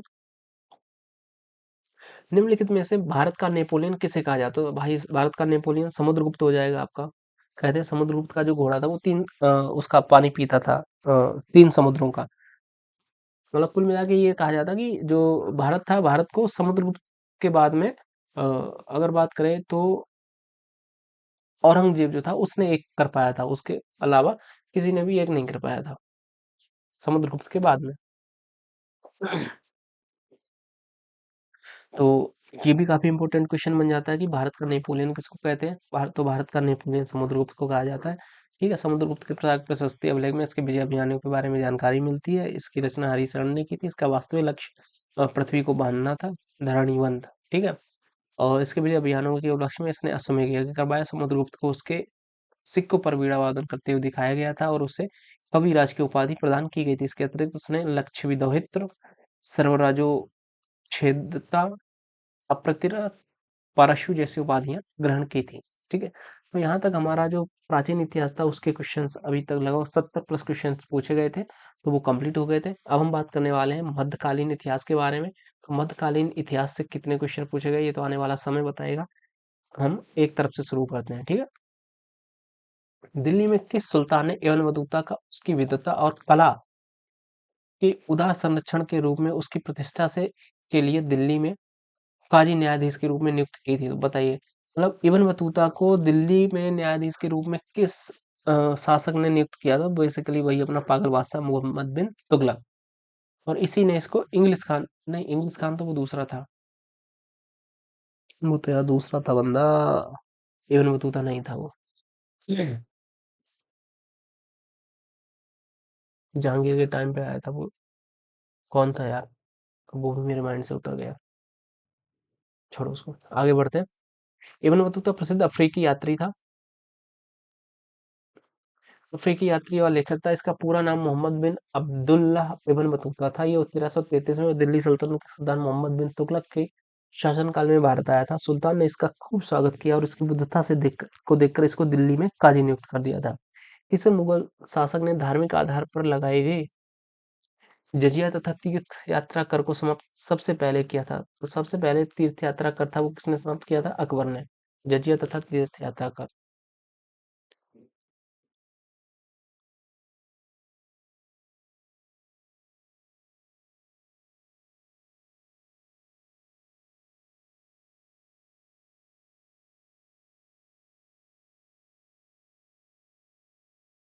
ईरान से दिल्ली तक कलाकारों मीर सैयद अली और अब्दुस समद के साथ कौन सा मुगल शासक आया था? ये बेसिकली आपका हो जाएगा हुमायूं। ठीक है, अगला क्वेश्चन, क्वेश्चन नंबर 74। शाही फरमान के मुद्दे पर कौन से मुगल सम्राट का संबंध थॉमस रो से है? तो थॉमस रो से संबंध है आपका जहांगीर का। ठीक है, ध्यान रखेंगे, यही इसी के बारे में शायद मैं बात कर रहा था। Thomas Roe. शाही फरमान के मुद्दे पर मुगल सम्राट जहांगीर का संबंध थॉमस रो से था। अंग्रेजी राजनयिक थॉमस रो ने मुगल साम्राज्य में इंग्लैंड का प्रतिनिधित्व किया था। 18 दिसंबर 1615 को मुगल सम्राट जहांगीर के दरबार में अंग्रेज जेम्स प्रथम के राजदूत के रूप में सूरत बंदरगाह पहुंचा था। थॉमस रो फरवरी 1619 ईस्वी तक भारत में रहा। थॉमस रो ने जहांगीर तथा खुर्रम शाहजहां से अंग्रेजों के लिए कुछ व्यापारिक छूट प्राप्त करने में सफल हुआ था। ठीक है, और इसी को शायद इंग्लिश खान की उपाधि से जहांगीर ने सम्मानित किया था।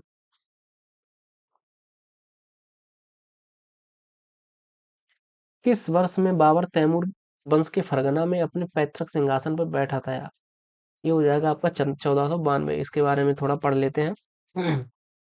बाबर का पहले तो पूरा नाम जहीरुद्दीन मोहम्मद बाबर था। ये 14 फरवरी वैलेंटाइन वाले दिन पैदा हुआ था।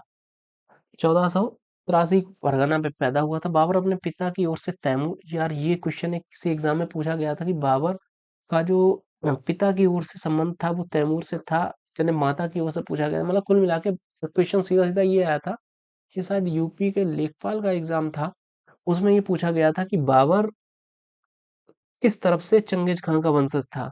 शायद सीधा सीधा यही आया था कि किस तरफ से चंगेज खां का वंशज था या किस तरफ से तैमूर का वंशज था, अपने पिता की ओर से, अपने माता की ओर से, किस तरफ से। तो ध्यान रखेंगे, अब ये पिता की ओर से तैमूर का वंशज था और इसकी माता की ओर से चंगेज खां का वंशज था। ठीक है, मतलब ये चंगेज खां और तैमूर की छोड़ो आगे। इसके पिता उमर शेख मिर्जा की मृत्यु के बाद 11 वर्ष की आयु में 1494 में, यानी 1483 में पैदा हुआ, 1494 में मात्र 11 वर्ष की अवस्था में फरगना का जो है शासक बन गया था। फरगना के ये अपने फरगना के शासनकाल में 1501 ईस्वी में समरकंद पर इतने अधिकार किए जो मात्र 8 महीने तक ही इसके कब्जे में रहा। 1504 ईस्वी में काबुल पर विजय के उपरांत बाबर ने अपने पूर्वजों द्वारा दी गई उपाधि मिर्जा त्याग कर नई उपाधि पादशाह धारण की। उसने 1526 ईस्वी में पानीपत के प्रथम युद्ध में दिल्ली के सल्तनत अंतिम वंश लोधी वंश के सुल्तान इब्राहिम लोधी को पराजित कर मुगल वंश की स्थापना भारत में कर दी थी। ठीक है, अगला क्वेश्चन।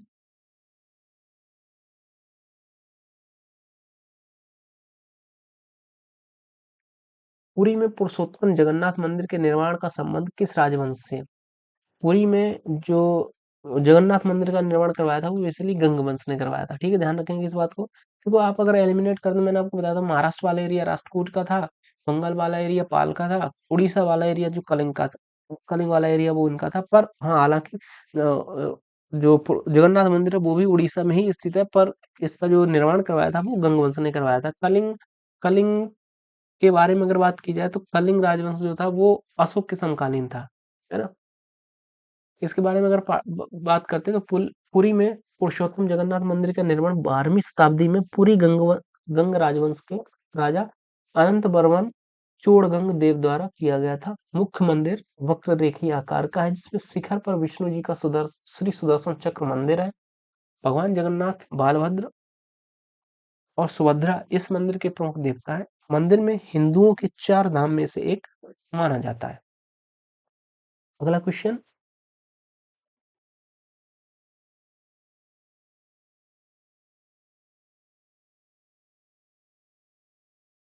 अमुक्ता माल्यद जो तेलुगु में राजकौशल यानी शासन कला पर एक कृति है की रचना किसने की थी? ये हो जाएगा आपका कृष्णदेव राय ने। ठीक है, कृष्णदेव राय के बारे में भी थोड़ा पढ़ लेते हैं। 16वीं सदी के राजा कृष्णदेव राय का तेलुगु साहित्य का स्वर्ण युग था। कृष्णदेव राय ने अमुक्तमाल्यद की रचना की थी। दरबार में 8 तेलुगु कवि थे जो कि अष्टदिग्गज कहलाते थे। अलसानी, पेदन्ना, नदी तिम्मत, अल्याला राजू, मध्यगिरी आदि ये इनके प्रमुख कवि थे। तेलुगु भाषा आंध्र प्रदेश में बोली जाती है। नयन भट्ट को तेलुगु भाषा का आदि कवि माना जाता है। ठीक है, तेलुगु भाषा का आदि कवि किसको कहते हैं? नन्या भट्ट को। ठीक है, अगला क्वेश्चन। भाई मुझे लग नहीं रहा मैं यार ये कंप्लीट कर पाऊंगा। मैं आज 100 क्वेश्चन ही करवाने वाला हूँ। ठीक है, बचे हुए 100 या जो भी 200 हैं 250 हैं वो मैं कल करवा लूंगा। ठीक है, वह अरब जनरल कौन था? यार 100 की ही सीरीज रखते हैं यार, है ना। वह अरब जनरल कौन था जिसने 711 में सिंध पर विजय प्राप्त की और खलीफा के शासन क्षेत्र के एक भाग के ऊपर कब्जा कर लिया था? यानी कि 711 में सिंध पर अटैक किया था और खलीफा का एक एरिया था उस पर कंट्रोल कर लिया था। ये बेसिकली कासिम था। कासिम है ना, हाँ, मोहम्मद बिन कासिम। तो मोहम्मद बिन कासिम एक अरब सेनापति था जिसने इराक के गवर्नर अल हज्जाज से सिंध के शासक दाहिर को दंड देने के लिए भेजा था और 711 ईस्वी में इसने सिंध पर विजय प्राप्त कर ली और खलीफा के शासन क्षेत्र के एक भाग पर अधिकार कर लिया था। ठीक है, अल हज्जाज ने दाहिर से अपने लूटे गए जहाजों के बदले जुर्माने की मांग की थी, किंतु दाहिर ने असमर्थता दिखाते हुए कहा कि उसका उन लुटेरों पर कोई नियंत्रण नहीं है। खुद होकर खलीफा अल हज्जाज ने सिंध पर आक्रमण करने के लिए कासिम को भेजा था और उस कासिम ने तो सब ऐसी तैसी कर दिया आगे भारत में। कासिम आया, कासिम को हालांकि बाद में मार के भगाया। हालांकि पर हाँ, इसको भगा तो दिया था, पर बात यह है ना कि इसने फिर अरबियों के लिए भारत के एक तरीके से कह सकते हैं कि लोकेशन खोल दी थी। ठीक है, उससे पहले ये पहला अटैक था मोहम्मद बिन कासिम का भारत पे, अरब अरब आक्रमणकारियों का। हरिहर और बुक्का भाइयों ने किस वर्ष विजयनगर साम्राज्य की स्थापना की थी? काफी इंपोर्टेंट क्वेश्चन हो जाता है ये। 1336 ईस्वी में। ये सेम यही क्वेश्चन थोड़ा घुमा के आया था। विजयनगर साम्राज्य की स्थापना कब की गई थी? हालांकि ये मेरा गलत हो गया, मैं यहाँ पे मैंने पहले इसको सही टिक किया था, उसके बाद मैं इसको 1346 लगाया था फिल करते टाइम पे। सेम मेरे यूपी दरोगा के पेपर में सेम यही क्वेश्चन आया था। ठीक है, ध्यान रखेंगे इस बात को। 1336 ईस्वी में हरिहर प्रथम तथा संगम वंश में उनके भाई बुक्का राय ने प्रथम ने इसकी स्थापना की थी, जो कि मोहम्मद बिन तुगलक दक्कन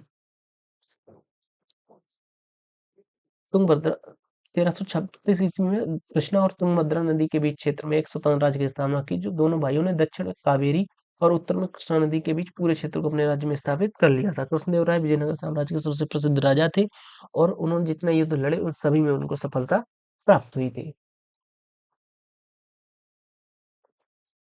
अगला क्वेश्चन, 12वीं शताब्दी के दौरान 12वीं शताब्दी के दौरान कर्नाटक में वीर शैव परंपरा या लिंगायत आंदोलन का नेतृत्व किसने किया था? ये बेसिकली बाण वर्णीय हो जाएंगे आपके, ठीक है। अगला क्वेश्चन, यमुना नदी के तट पर दीनपनाह शहर की नींव किसने रखी? यार देखो, दीनपनाह से ही लग रहा है कोई दीन दुखियारा होएगा, तो कौन होएगा? आपका हुमायूं ही होएगा, इतना दीन दुखियारा।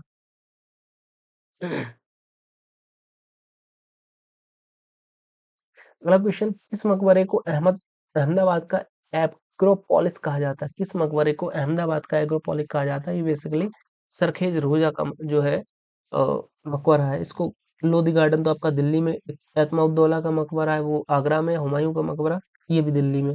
तो सिंपल सी बात है, एक ही बचा अगर आप एलिमिनेट भी करते हैं। ये 2017 में पूछा गया था यूपीएसआई के एग्जाम में, सेकंड पेपर जो हुआ था उसमें। हाँ, एक बार इसके सरखेजा का जो मकबरा है यार, इसके बारे में पढ़ लेते हैं एक बार। सरखेज रोजा मकबरा को अहमदाबाद का एग्रोपोलिस कहा जाता है। सरखेजा रोजा का निर्माण मुगल शासक अहमद शाह के शासनकाल में किया गया था। मान्यता है कि सुल्तान अहमद ने पीर शेख अहमद गट्टू गंज बख्श की याद में इसका निर्माण करवाया था। यह अहमदाबाद की खूबसूरत ऐतिहासिक इमारतों में से एक है। इस मकबरे का निर्माण के कार्य सुल्तान मोहम्मद शाह द्वारा करवाया गया था, परंतु इसे पूर्ण करने का श्रेय कुतुबुद्दीन अहमद शाह को जाता है। यह एक पर्यटन का स्थल भी है। अच्छा जी, बहुत बढ़िया बात। होयशे होयसलेश्वर मंदिर कर्नाटक में कहाँ पे स्थित है? ये बेसिकली आपका हेलेबीडु नामक स्थान पे स्थित है। होयसलेश्वर भगवान शिव को समर्पित है। कर्नाटक के हेलेबीडु नामक स्थान पे स्थित है। 12वीं सदी में इसका निर्माण विष्णुवर्धन के काल में हुआ था और एक सितारे के आकार का स्मारक है। यह मंदिर द्विकुटा है। इसका अर्थ है होयसलेश्वर और शांतलेश्वर नामक दो मंदिर हैं। मंदिर का एक अन्य आकर्षक गरुड़ स्तंभ भी है। छत्रपति शिवाजी किस मराठा घराने से संबंधित थे? तो ये बेसिकली आपके हो जाएंगे भोसले। छत्रपति शिवाजी शाहजी राजे भोसले। वह पहला मुगल शासक कौन था जिसने अपने सैन्य विजय अभियान में तुलगमा रणनीति का उपयोग किया था? ये आपका हो जाएगा बाबर। ये तुलगमा जो रणनीति ये बेसिकली ये इसने इस्तेमाल की थी द ग्रेट वॉरियर राणा सांगा के साथ में जब बाबर का युद्ध हुआ था उस समय, ठीक है, पहली बार।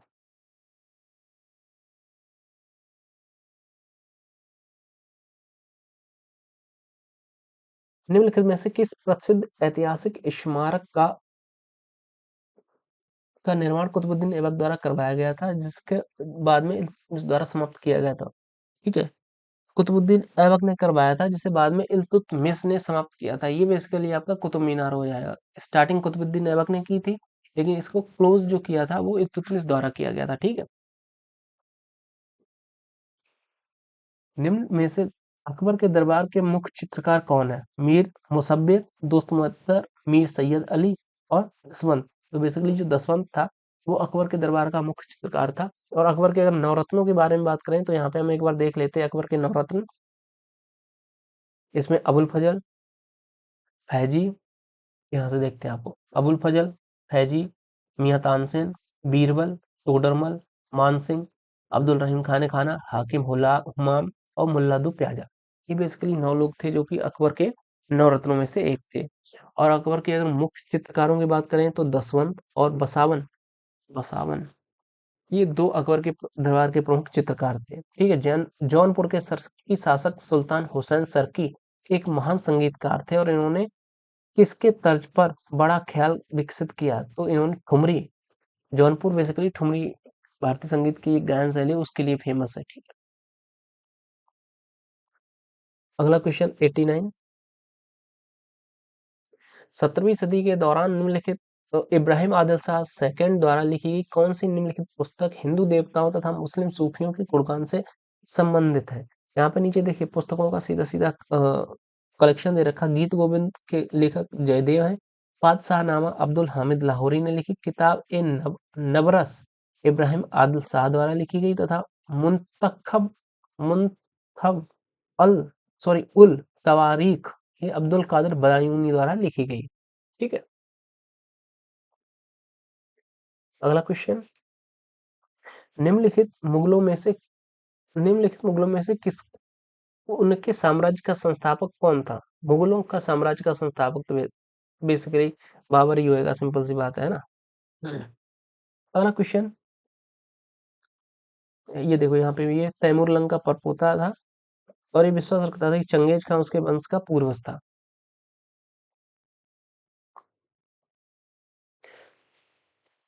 मुगल काल में भूमि की माप की था निम्नलिखित में से किसके शुरू की थी? ये शेषा सूरी द्वारा शुरू की गई थी, यानी कि जो भूमि मापन की इकाई है, जिस समय अगर आप लेखपाल की या बीपीओ की तैयारी, ग्राम पंचायत अधिकारी की तैयारी करते, तो वहाँ पे आपको भारत के राजस्व के बारे में पढ़ाया जाता है। वहाँ पे इसी तरह से आपको पढ़ाया जाएगा कि भारत में भूमि मापन की जो प्रथा है उसकी शुरुआत किसने की थी, वो आपको शेषा हो जाएगा। ठीक है, और इसने जो जरीब वगैरह की जो व्यवस्था है वो भी सेम इसी के टाइम पे स्टार्ट की गई थी और अभी तक चली आ रही है, समझ लो। शेरशाह ने जीटी रोड इनको जोड़ने के लिए बनवाई थी, तो जीटी रोड का जो निर्माण था वो बेसिकली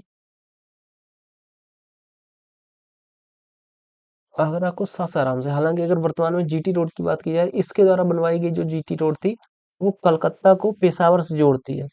मतलब बाद में उसको इतना एक्सटेंड कर दिया गया, पर उसको जो जोड़ने का मुख्य उद्देश्य था वो बेसिकली सासाराम बिहार का तो ये था ही, शेरशाह सूरी। ठीक है, और इसने जब हुमायूं को हरा दिया था, तो एक तरीके से कह सकते हैं कि आगरा तक की जो तख्त था उस पे इसका अधिकार हो गया, तो आगरा से लेके सासाराम को जोड़ने के लिए इसने ये रोड बनवाई थी।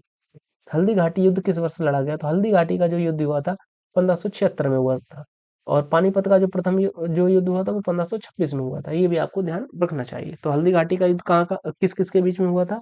तो महाराणा प्रताप तथा अकबर के बीच में हुआ था, जहाँ पे महाराणा प्रताप की तरफ से जो सेनापति हाकिम का सूरी था, और वहीं अगर अकबर की तरफ से अगर सेनापति की बात की जाए तो मानसिंह था।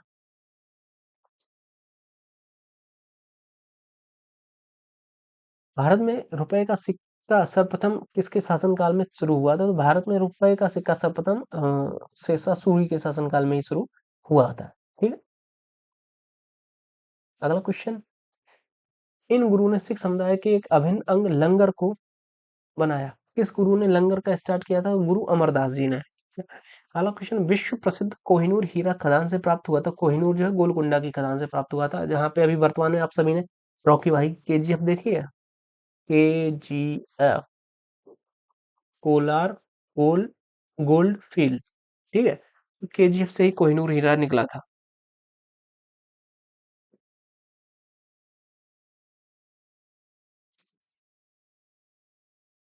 भारतीय इतिहास की कौन सी घटना 1526 में घटित हुई थी? 1526 में क्या हुआ था? पानीपत का प्रथम युद्ध हुआ था। सिंपल सी बात, मैंने आपको पहले भी बता दिया है, पानीपत का पहला युद्ध 1526 में हुआ था, और ये इसके बाबर और इब्राहिम लोदी के बीच में हुआ था। सिंपल सी बात।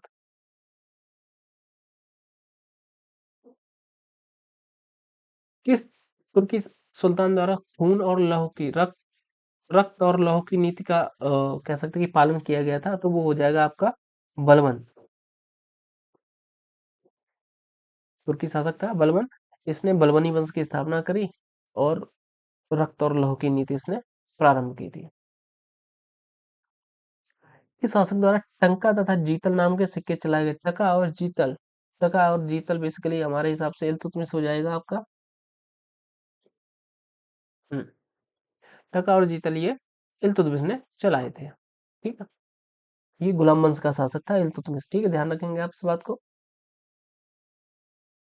अगला क्वेश्चन हम यहाँ तक करेंगे, आज 105 तक करेंगे। ठीक है, ये आधुनिक इतिहास तथा स्वतंत्रता आंदोलन ये हम कल के वीडियो में कवर करने वाले हैं। सिखों के सैन्य संप्रदाय खालसा का प्रवर्तन किसके द्वारा किया गया? तो खालसा प्रवर्तन का जो किया था वो गुरु गोविंद सिंह द्वारा किया गया था। इन्होंने ही जो खालसा पंथ की स्थापना थी इन्होंने 1699 में की थी। ठीक है, वो इनका ही डायलॉग था ना, चिड़िया से मैं बाग लड़ावा और गीदड़ नु में शेर बनावा, 1.25 लाख नु एक लड़ावा, जब गोविंद सिंह नाम कहावा।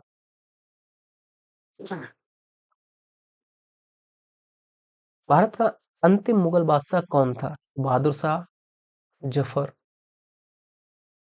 ठीक है, बहादुर शाह जफर, सिंपल सी बात, इसकी मृत्यु हुई थी रंगून में हुई थी, आप सभी को पता ही है। ठीक है, और यहाँ पे इनकी जो मैडम थी उनके सामने इनके इनके और इनकी मैडम के सामने इनके दोनों बच्चों को मार दिया गया था। हालांकि इसने मरने से पहले ही जो दिल्ली का लाल किला वहां पे इसने अपनी कब्र खुदवा रखी थी। उस कब्र को भी यार कुछ कहा जाता है जो मैं अभी भूल रहा हूँ। तो वो कब्र आज तक खाली है। हालांकि इसकी जो फिलहाल जो कब्र है वो की रंगून में स्थित है, जो कि म्यांमार में है। ठीक है, रंगून भेज दिया गया था इसको गिरफ्तार करके 1857 की कह सकते हैं कि जो विद्रोह हुआ था उसका जो नेतृत्व करता था या उसका जो चीफ, इसी को बना दिया गया था, बहादुर शाह जफर को। ठीक है, कुतुब मीनार का निर्माण जो है वो किसने पूर्ण करवाया था? वो इल्तुतमिश ने। स्टार्टिंग कर दी थी कुतुबुद्दीन ऐबक ने, पर इसको समाप्त किया था इल्तुतमिश ने। ठीक है, अगला क्वेश्चन, प्रसिद्ध इमारत जामा मस्जिद कहाँ स्थित है? तो जामा मस्जिद आपकी दिल्ली में स्थित है।